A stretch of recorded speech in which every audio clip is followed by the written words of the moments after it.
Welcome to Yada Yada Radio. This is our first attempt to live stream with both audio and video as part of the message of Yada Yada, which means to know Yahweh, in the 10 years that we have done this program. So we are still learning in the learning curve as it relates to the video quality and the sound quality, as well as in the future, we'll have multiple co hosts that are part of this program. But this evening, this is our first venture away from Blog Talk Radio, where we have produced a live audio stream for a better part of 10 years now. And during that time, we have shared what we have learned about Yahweh, the creator God of the universe, who we have translated his message to mankind out of the Dead Sea Scrolls. And the result has been 35 books, all of which sit on the bookshelves of yadayah.com. And this program is designed to not only direct your attention to the bookshelf at yadayah.com, where all 35 books are available in their entirety, absolutely free. So we're not trying to sell you anything. There's not even a donate to us button on the site. All we want is your attention so that you come to know the creator God of the universe, Yahweh. We're going to pick up this program where we left off just now 2 weeks ago. And that was a transition back in time to understand the future. It is the way that Yahweh communicates to us quite often, using a past event to predict one that will transpire, sometimes millennia later. A great example would be when Abraham and Yishak ventured under Yahweh's instruction to the Temple Mount, to the summit of Mount Moriah, long before it was prepared by Dode to house the first temple, the house for Yahweh's name. And there they conducted with Yahweh a dress rehearsal for Pesach, where then 2,000 years thereafter, Dode, serving as the Pesach El, was the Son of God fulfilling that mission. And so in exactly the same place, on exactly the same time of year, just 40 Yobel separating these events, we find the confirmation of the Torah and then the enactment of the Moed Mikre, the invitations to meet with God and to understand his restoring witness, fulfilled in exactly the same place. Well, there is another dress rehearsal for an important event that has not yet transpired in our future. That is the sacrifice of the red heifer. Now, it's going to occur on Teruah in year 6000 Yah. That's 2033. The harvest of Teruah, which is called a lakat, gleaning, will transpire on the evening of Teruah, which is September 23rd, 2033. And then on Yom Teruah, the following day, which is still the Shabbat, still part of Yom Teruah, the sacrifice of the red heifer will occur. And it will be to do exactly the same thing as had occurred 2,888 years prior to this date, when the great orator and prophet Elia rid Israel of the prophets and the religious clerics that were advancing the agenda of Asherah and Baal at the behest of the king and queen of Israel. This was an integration of politics and religion into a milieu that sickened the country, and Elia was the lone voice that spoke against them. And it was the very scene, the nature of the animal being sacrificed, the people that were being denounced, even the master of ceremonies, that will all repeat themselves here at the end of the time of Jacob's troubles, just 10 days before Yahweh's return, when the red heifer is sacrificed to cleanse and prepare Israel for Yahweh's return with Dode on Yom Kippurim. So, what I'd like to do this evening is we're going to share insights that I have gleaned from translating what Elia said and combine that into a narrative that helps us understand better the specific role of the red heifer in preparing Israel, who is presented in the same book within the Torah in Numbers 5, in the case of the adulterous woman, who is prepared once again to engage in a relationship with Yahweh. And so that is the intent of today's program. And what's interesting is we go back in time to the period of King Ahab and Queen Isabel. Ahab means father of the brethren, and Isabel means worship the Lord. Bel, the Hebrew word for Lord, is the title that Yahweh ascribed Satan.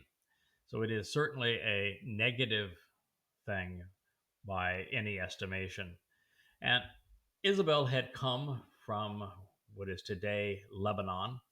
She was rotten to the core. She was exceedingly religious, and she convinced her very wayward and immoral husband to establish the worship of Asherah, which is the queen of heaven, the mother of God, the Madonna and child, the consort of Baal, the Lord, in the pagan religions of the Canaanites, of the Phoenicians, the Punic people. This also occurred in Babylon with Assyria. In fact, Assyria was actually named after the pagan goddess. And today, Orthodox and Catholic Christians celebrate this same goddess under the name Mary, which means contentious in Hebrew, as if she were blessed, which is the meaning of Asherah in Asher in Hebrew, and venerate her as the mother of God, the queen of heaven, and the Madonna and child, which is exactly the same role that Asherah played in these ancient pagan religions.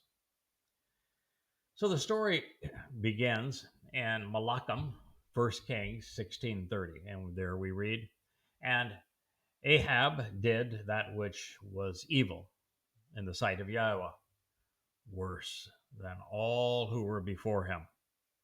Now, that's saying something, because Israel had a propensity to be exceedingly religious, things that God finds abhorrent. The commentary continues in the next verse with, "And it came to be, as if it were a trivial thing to him, to walk in the offensive religiosity of Jeroboam, the son of Nebat, such that he took Isabel, worships the Lord," translated as Jezebel, "to be his woman and wife, the daughter of Ethbaal, with the Lord, Baal, king of Sidoni, the hunters. And they walked with and engaged on behalf of Baal, the Lord. They bowed down, prostrating themselves in worship to him." In this statement, you immediately confront the realization that the Lord wants people to worship him. The Lord wants to control and to possess people. The Lord wants to lord over individuals. This is the opposite of what Yahweh wants to achieve. He doesn't want anyone bowing down to him. He doesn't want anyone worshiping him. He instead wants to lift us up to be his children. Well, Baal, who is also known as Satan, is the god of religion. He erected an altar to Baal, the Lord, in Baeth Baal, the house of the Lord, which he built in Shamarom, Samaria. Malachim Kings 16:32. And when Ahab, father of the brethren, engaged with Asherah, the Canaanite goddess of fortuitous relationships, Ahab, father of the brethren, did more to antagonize and provoke as well as grieve Yahweh, Almighty God, the God of Israel, and all of the kings of Israel who came before him. So, the lesson here is if your goal is to aggravate God, which does not seem like a very good idea to me, then you want to worship a pagan God. You want to bow down before the Lord. You want to build religious monstrosities. If you act in a religious way, you are sure to antagonize, provoke, and grieve Yahweh. But what's the point? Why would anyone want to do that? Well, they did. And billions do even to this day. Well, I guess it was a record of sorts, but not one that we should aspire to. Nevertheless, overtly political and religious, Jews remain in competition with Ahab. To stem the rising tide of malevolence, Elia, which means Yahweh's God, spoke out against the corrupt religious leadership in Israel. With words, he brought a drought upon the land, such that the waters of Meribah, the contentiousness, would run dry. All the while, Queen Isabel worships the Lord, was doing what the religious do best. She was silencing those who speak for God and doing so as a service to her Lord, Satan. Then, following the queen's murderous spree, there was a showdown at the western end of the Jezreel Valley near Mount Carmel. The ensuing episode is the most entertaining throughout the prophets, and it served to prepare Elia for what he will soon orchestrate when he returns and presides over the sacrifice of the red heifer on Teruah. Now, the great debate between Elia and the 850 prophets of the Lord, these religious clerics, who also spoke for the mother of God, Asherah, is presented in Malachim, which means Kings 1:18. It reveals that Yahweh's prophet was fully aware of the claims that the Canaanites in particular had made in favor of their gods. The Lord, Baal, as a storm god, was shown to be impotent by Elia when he couldn't so much as ignite a fire, this one beneath the altar, by using his main symbol, a lightning bolt. And Asherah, as the goddess of fortuitous relationships, she was shown otherwise when the fortunes of her prophets took a turn from the worse and, well, they were killed. Further, the prince of the air, as Baal was known, couldn't even cause it to rain. And so it was Yahweh who stole his thunder, so to speak, to drench the altar. So the day begins with Yahweh asking Elia to present himself to Ahab, very much like Yada will be asked to confront the corporeal manifestation of Hasatan on Teruah. It is part of this story that I hope resonates with everyone, that Yahweh has chosen not to work alone. He always works through people. And the people he chooses sometimes are quite different than the ones those in political or religious positions would have selected. For example, when he wanted to free his people from Mitzrayim, Egypt, God could have blown them to smithereens. He could have turned all of Egypt to glass. But he didn't. He could have blown Pharaoh out of his palatial palace and eliminated his army. But that's not Yahweh's style. He doesn't show off. And since he created us to engage in a covenant relationship with us, God's style is to work through the very people he wants to have be part of his family.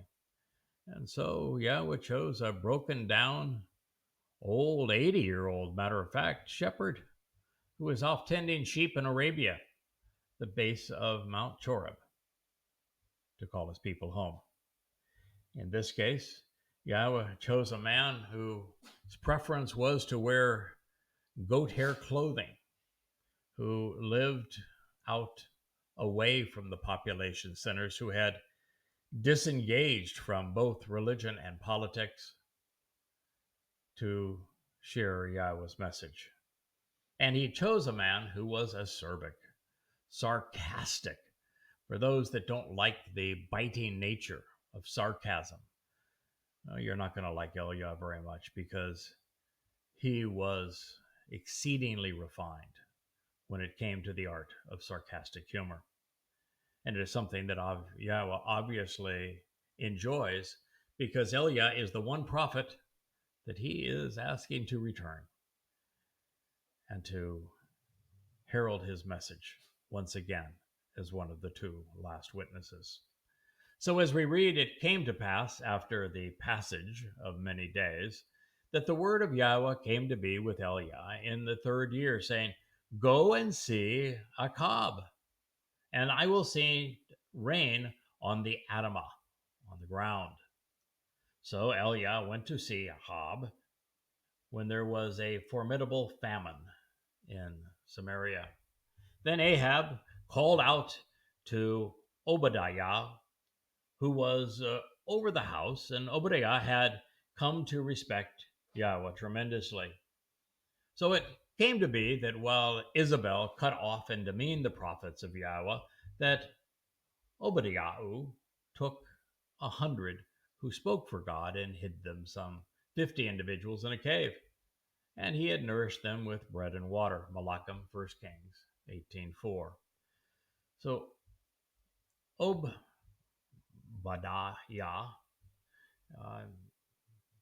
was an interesting fellow, and that even though he worked for a horrible king, he also worked to protect and serve Yahweh's family. And he was someone that Elia knew. So while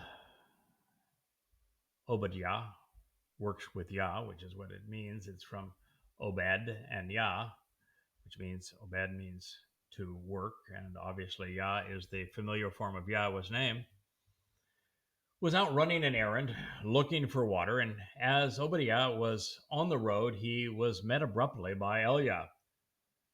Nachar, while being somewhat foreign, by being observant, he thought he recognized him and fell on his face, and he said, "Is this you, Elia, my upright one?"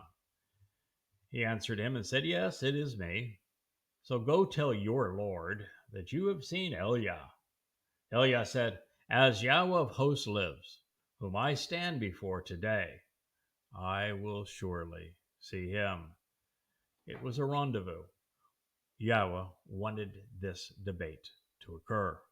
And this same rendezvous will occur on Teruah in year 6000 Yah, 2033. Happens to be a Shabbat of September 24th, when I, as Yada, will call the corporeal manifestation of Satan for the final rendezvous. It was essential to make the point that Yahweh was sending Elia to meet with the devil, because on the morning of Teruah, as I've shared on 6000 Yah, exactly 2,888 years after this encounter, God will send his messenger Yada to confront Satan. Now, as the debate proceeds, we witness the oldest political trick in the book. Politicians project their flaws and vulnerabilities on their opponents. They do so in hoping that they will confuse the audience by deflecting criticism away from themselves, all while muddying the waters by slandering their rivals.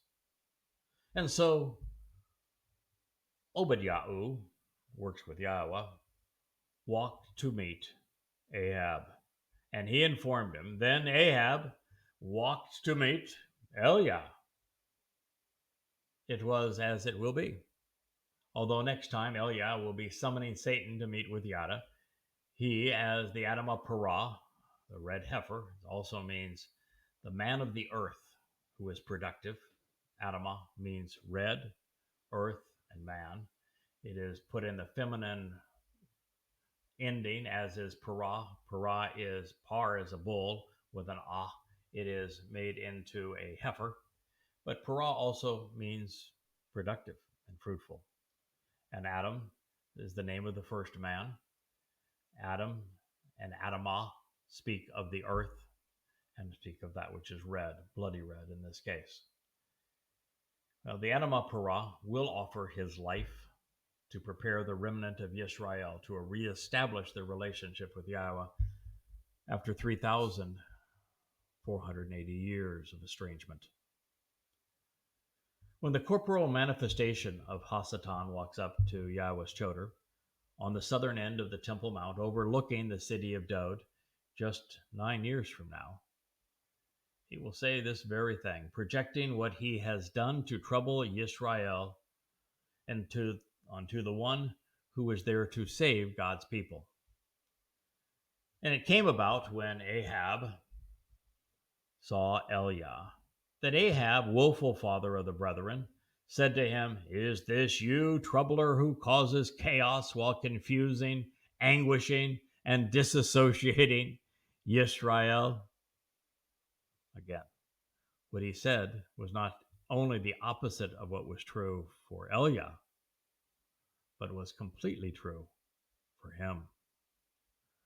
Well, Satan likes to confuse by disparaging Yahweh and his prophets and his witnesses. His accusations reflect his own failings. In this way, the adversary possessed Paul.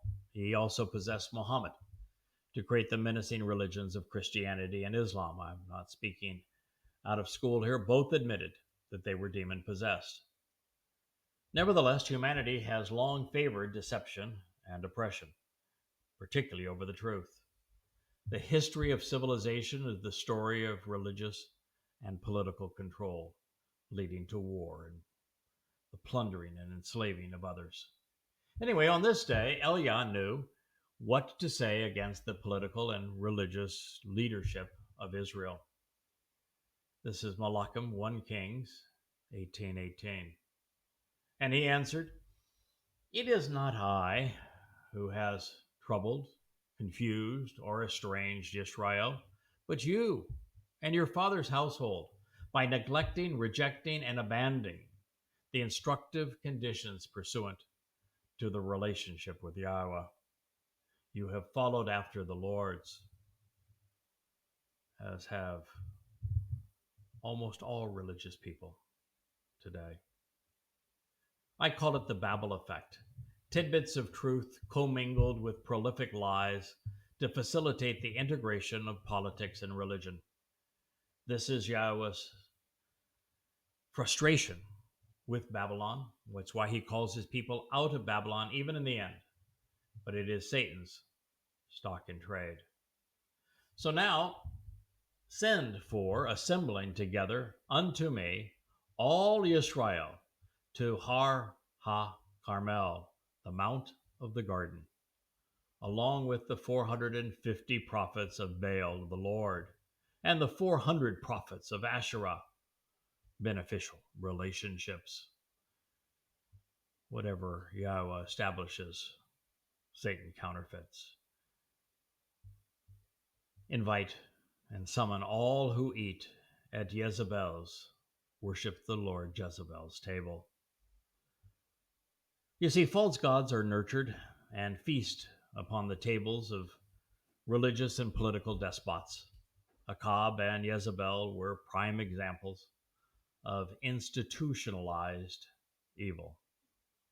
Now, the question that Eliah poses and answers at the conclusion of his presentation should be plastered on every door, every home, every synagogue and church world over.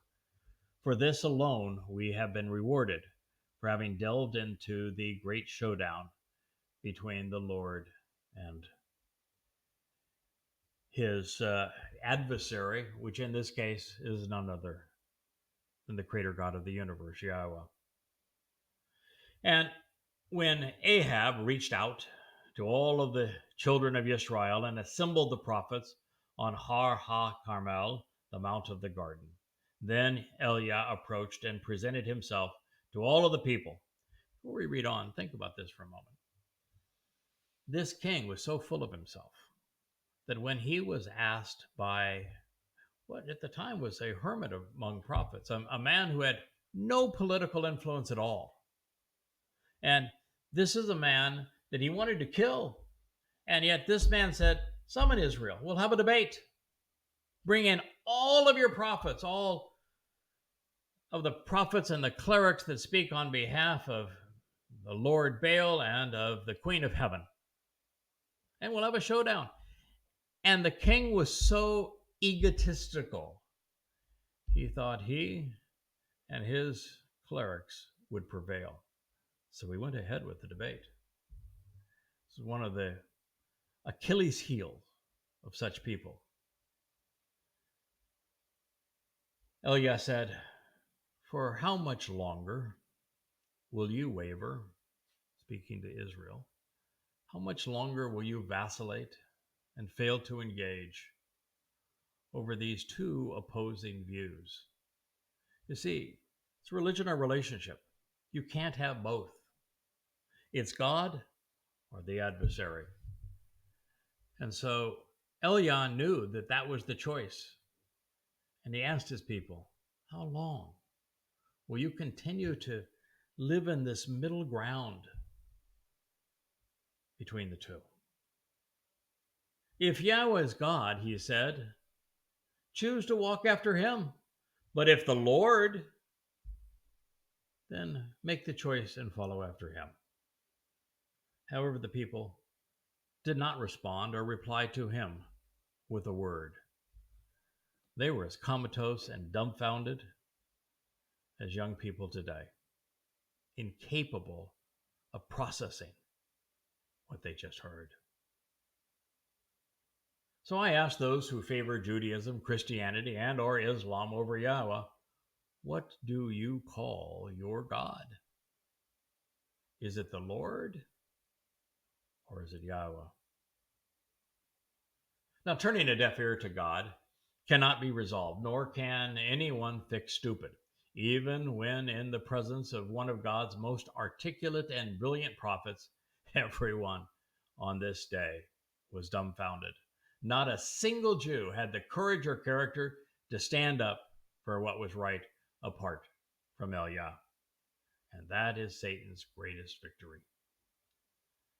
The very reason that he is the author and the advocate of religion. Faith intoxicates the mind and it corrupts the conscience, often irreversibly paralyzing and incapacitating its victims. Then Eliah said to the people, I am the only remaining prophet of Yahweh, and I am the only one. But the prophets of the Lord are 450 individuals. It's far worse today because there are none. And there hasn't been a prophet speaking for Yahweh for 2,500 years. Over that vast expanse of time, not a single Israelite has been willing to reject religion and politics and listen to God to the extent that Yahweh requires to speak through that individual. As a result, the Jews speak for many people, the rabbis, the loudest and shrillest voice among them, but they never speak for God. It's telling that the religious community will continually and universally worship their God as the Lord, but it is even more curious that there are only three ways that the God of the Canaanites, Babylonians, Assyrians, Greeks, Romans, Roman Catholics, and Muslims, and even the Israelites could be addressed in a manner so contrary to Yahweh's nature, and that is by intent and design. If you're calling your God the Lord, you have been played for a fool.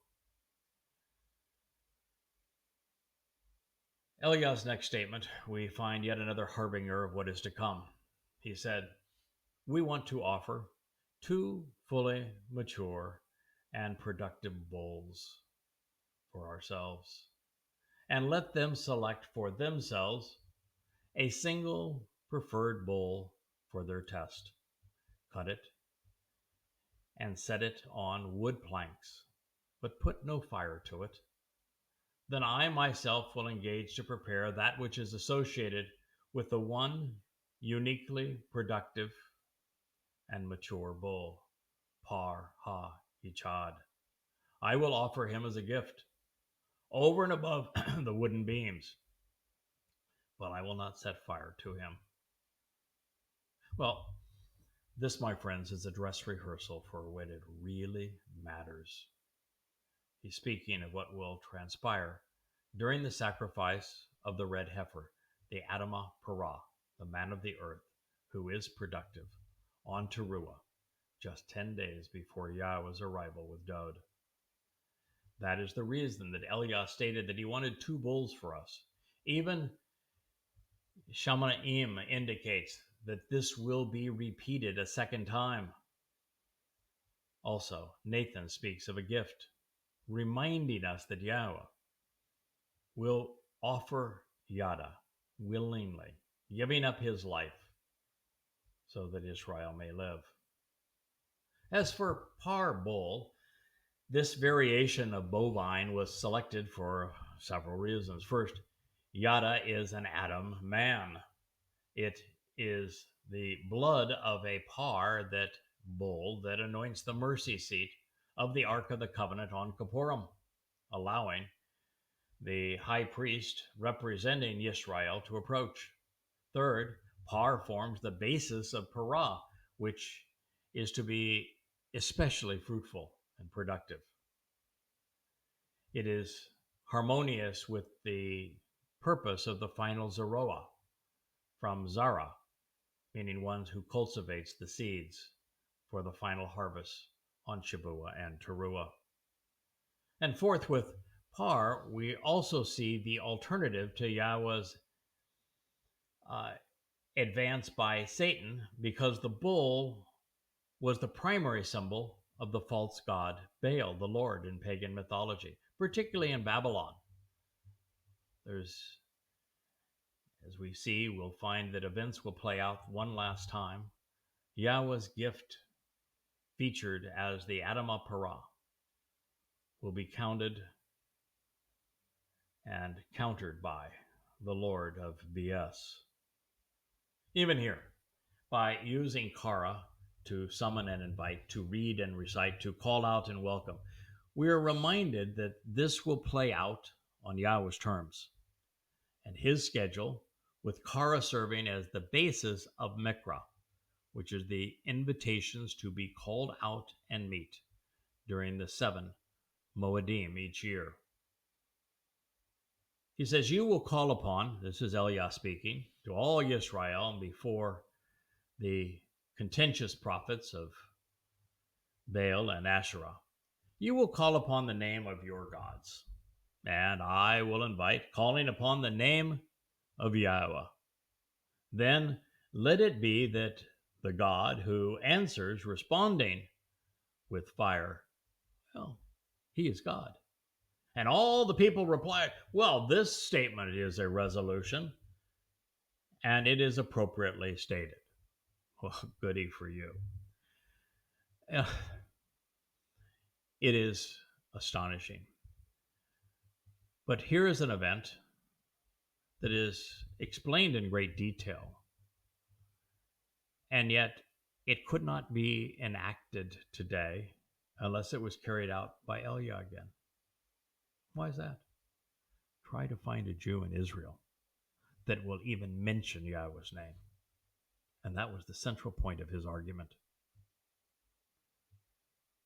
That is why he is being called back to orchestrate, to serve as the master of ceremonies over the sacrifice of the Adamah Parah, because there's no one in Israel that's capable of doing it.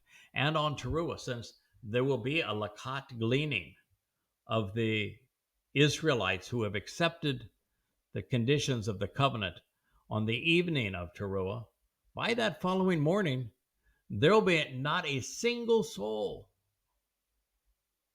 in the remnant of Yisrael who knows Yahweh. So this is a cathartic moment, and it all pivots on a name. The importance of knowing the difference between the Lord and Yahweh. Then Eliah said to the prophets of the Lord, Baal, choose for yourself a single preferred bull for your test. Prepare it first, because you are the more numerous. Call out and summons, making a proclamation in the name of your gods. Just don't set it on fire. Then they called upon the name of the Lord up until, or from morning, really, up until midday, when the sun was at its highest point during the day, saying, "Oh Lord, answer us." The reason for this timing is at high noon, the Lord, who was represented by the sun, most certainly should have been able to do his thing. That's when he was at the peak of his performance. But there was no voice, and no one answered. So they vacillated and they wavered over the altar which they had made. You know, it's interesting with the religious. They credit God, their Lord, for everything. If they win the race, it was God's destiny that I prevail. I give God all the credit. If they lose the race, it was God's plan for my life. Well, the same thing is true here. God didn't answer. They had no answer for that. There was no voice, only vacillation.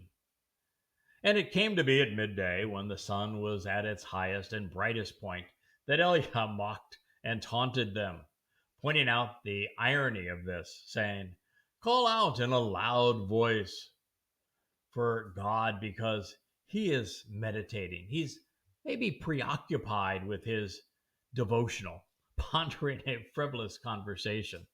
Or perhaps he's having a bowel movement and he's just relieving himself. Or rather, he's out on a walk.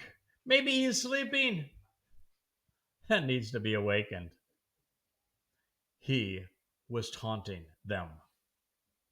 It is what I do today to Muslims, and God loves it.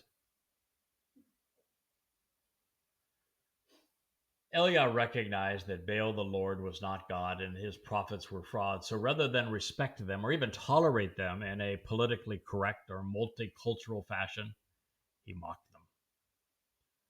And he did so cleverly by pointing out the irony of this situation. At high noon, their God should have been at the peak of his powers, and yet his devotees were getting nothing but sunburn. They continuously called out with a great many voices, and they cut themselves with their blades, as was their way of resolving disputes, using swords and lances, until blood gushed out upon them. It's again amazing, and this is prevalent in Judaism, where on the day of reconciliation, Yom Kippur, uh, rather than view it from Yahweh's perspective as a day of reconciliations, when God and Messiah are returning, the great homecoming and family reunion, they look at it as a day of affliction. Of course, they're about afflicting innocent chickens by twirling them over the head, but let's not get into the details. In this case, like Shia Muslims, they thought that the smart play was to cut themselves. If they were bleeding all over themselves, that somehow their God would respect them harming themselves. I mean, who doesn't want a God that thinks it's a interesting and religious sight to see people cutting themselves to shred? Well, blood was gushing out all over the place. And this too is prophetic, because the Adam of Parah was named the bloody red heifer for a reason. He will be bludgeoned by Hasatan. So rather than accept Yahweh's terms and cut themselves into the covenant, these morons cut themselves out of it, lacerating their bodies in the process. And they were not alone. Self inflicted wounds have long been part of religion. Christians did it throughout the Middle Ages, and some continue to do it today. I was reading an article that was posted today in one of Israel's most noted periodicals, and it was talking about what transpired in Rome, where the Colosseum in Rome was funded entirely by booty stolen from the temple and from Israel by the conquest of Israel and Jerusalem by Vespasian and his son Titus. And then the slaves who built the Colosseum were almost exclusively Jews. And then when they finished the Colosseum, it was these same Jewish slaves who were murdered for the entertainment of the Romans. There has never been a more despicable empire in human history. And of course, it's the Empire of Rome that became the Roman Catholic Church. It came to be as the sun passed its highest point and its brightest point that they prophesied to lift up the sacrifice. But there was no voice. There was no answer. There was no one paying attention. Elia said to all the people, "Move toward me. Draw a little bit closer." So all the people approached him. Then he repaired and restored the altar to Yahweh, which had been previously destroyed and lay in ruins. And Elia took 12 stones, according to the number of tribes of the children of Jacob, because it was unto them that the word of Yahweh had come to exist. He declared, Yisrael, individuals who contend against and endure with God, is your name. Then with the stones he rebuilt for the family an altar in the name of Yahweh, and he engaged to fashion a restoring channel to approach the altar suitable to house 2 measures of seed of Zerah. The reason for the mention of the restoring of this altar to Yahweh is that it serves as the place of sacrifice, something that will be necessary for the sacrifice of the red heifer. And the means to approach Yahweh in this manner has been in ruins, eliminated from Judaism, Christianity, and the culture and the traditions of the Jewish people. The 12 tribes were noted that have forgotten, really, the purpose of Teruah's sacrifice. They know nothing of the Adamah Parah, even though it is scribed, filling an entire chapter within the Torah, Numbers 19. And the events which follow on Kippurim to reconcile the 12 tribes with Yahweh is also equally unknown, just as was the existence of this testimony and how it foretells what is soon to occur. Also relevant, Zerah, sowing seeds that restore Israel, is the root, the actionable root of Zeroah. It describes the purpose and therefore the future of the individual who will cultivate the Shavuah and Teruah harvest, only then to lay down his life to prepare Israel for Yahweh's arrival.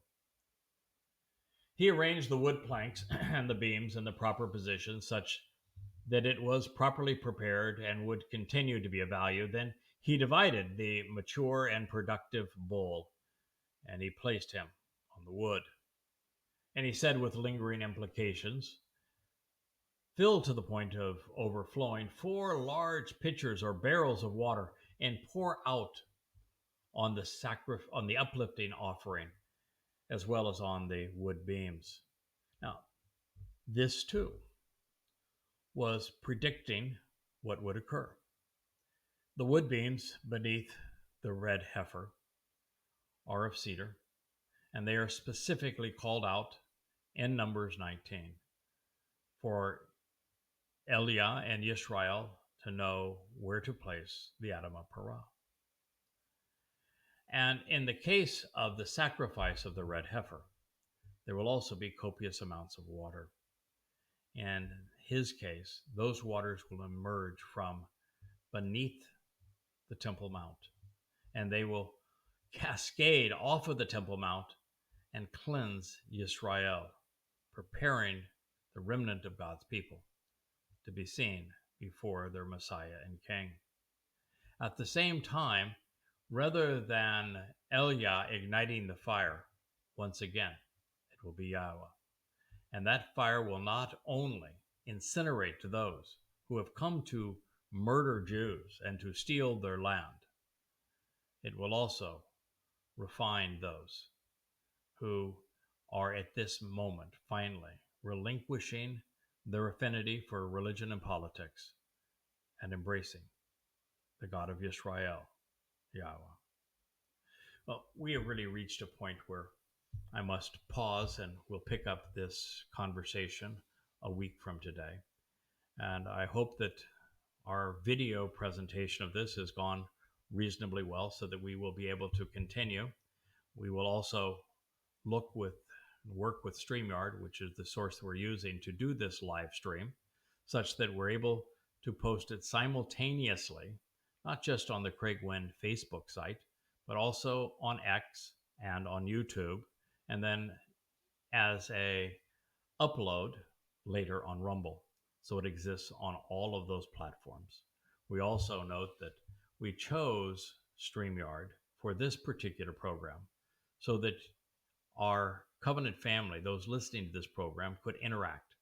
Here on Facebook, of course, you can communicate with one another, but StreamYard itself makes a algorithm whereby we can interact with one another during this program. So those are all things we will capitalize going forward. But so that you know, the primary purpose of the video presentations is to draw new listeners, new viewers to the Yada Yahweh website, where all of the books are presented, where they can read and come to know Yahweh. And for doing that, we will be making presentations that will be polished, if you will, and recorded using Riverside as the principal video blog software. And then we will post those programs, hopefully doing several a day on each of those forums: Rumble, YouTube, Facebook, and also X. So this has been our first step in that direction. We hope that it has gone well and that you have enjoyed both being able to listen and to see. I missed the comments in the chat room, but we'll see what we can do to arrange that going forward. And we will end this program at this point so that the length of the program does not overwhelm the channels onto which it's being placed. May Yahweh bless. Have a wonderful Shabbat. Good night.